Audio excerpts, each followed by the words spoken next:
হে শাহবাগী সাবান মেখে গোছল কারো উল্টা পাল্লা কাপড়, উস্কো উস্কো চুল, চেহারা শুরুতে ডাইস্টিক নাই।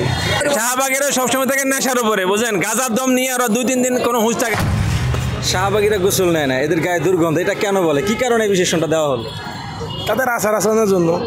তাদের যখন দেখবেন যে হাঁটাহাঁটি করে বা রাস্তায় আসে, তার উল্টা পাল্লা কাপড়, উস্কো উস্কো চুল, চেহারা শুরুতে ডাইস্টিক নাই, এই কারণে তো দেখি তো মনে হয় তারা 5-6 মাস গোসল করে না, সেখান থেকেই ঠেকে আসছে। শাহবাগীরা গোসল নেয় না, তাদের গায়ে দুর্গন্ধ, এটা কেন বলা হয়? তারা যেভাবে যে পোশাক পরে থাকে এবং তাদের কাছে গেলে কেউ বাঁচতে পারে না, সেই গন্ধেই মানুষ অজ্ঞান হয়ে যায়, তাই কারণে তাদেরকে বলা হয় দুর্গন্ধ। শাহবাগীরা গোসল নেয় না, তাদের গায়ে দুর্গন্ধ, এটা কেন বলে? আসলে মন্তব্য করা মানুষের নামে ঠিক না। আমি সাধারণ পাবলিক কেউ মন্তব্য আমি করতে রাজি না। ওরা তো ভাই শাহবাগীরা সবসময় থাকে নেশার উপরে, বুঝেন, গাঁজার দম নিয়ে আর 2-3 দিন কোনো হুঁশ থাকে না।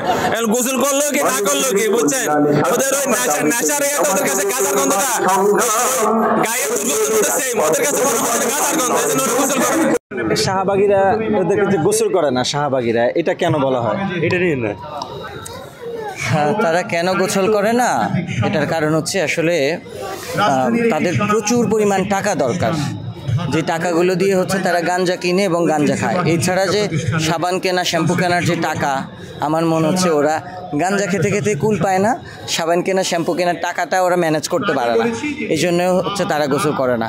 আর আসলে গোসল করলে তো জামা কাপড় চেঞ্জ করতে হবে, তাদের তো আসলে এত জামা কাপড় কেনার টাকাও থাকে না। কারণ হচ্ছে কি, তাদের জামাগুলো দেখবেন একটার 15টা পকেট, 20টা পকেট, ছেঁড়া তালি জোড়া, এই প্রত্যেকটা জোড়ার ভিতরে, তালির ভিতরে, ছেঁড়ার ভিতরে কিন্তু ওদের গাঞ্জা থাকে। তো এরা যদি গাঞ্জা রাখার জায়গা পাবে কোথায়, যদি ওরা হচ্ছে নতুন নতুন শার্ট প্যান্ট কিনে সেগুলোতে তালি দিতে হবে, সেখানেও খরচ। আসলে গাঞ্জার খরচ ছাড়া আসলে তাদের ব্যক্তিগত জীবনে আলাদা কোনো খরচ নেই, সে কারণে হচ্ছে তারা হচ্ছে ওই গোসলের টাকা, সব কিছুর টাকাই তারা এভাবে বাঁচিয়ে দেয়। ঠিক আছে, তারা গাঞ্জার পিছনে ওই টাকাটা ইনভেস্ট করে। ঠিক আছে, আমরা চাই তারা সব সময় গাঞ্জা খাক, তারা বেঁচে থাকুক, তারা বেঁচে থাকলে আমাদের বাংলাদেশ ভালো থাকবে। এক লাইন গান শুনান শাহবাগীদের। হে শাহবাগী সাবান মেখে গোছল কারো আজ, হে শাহবাগী সাবান মেখে গোসল করো আজ।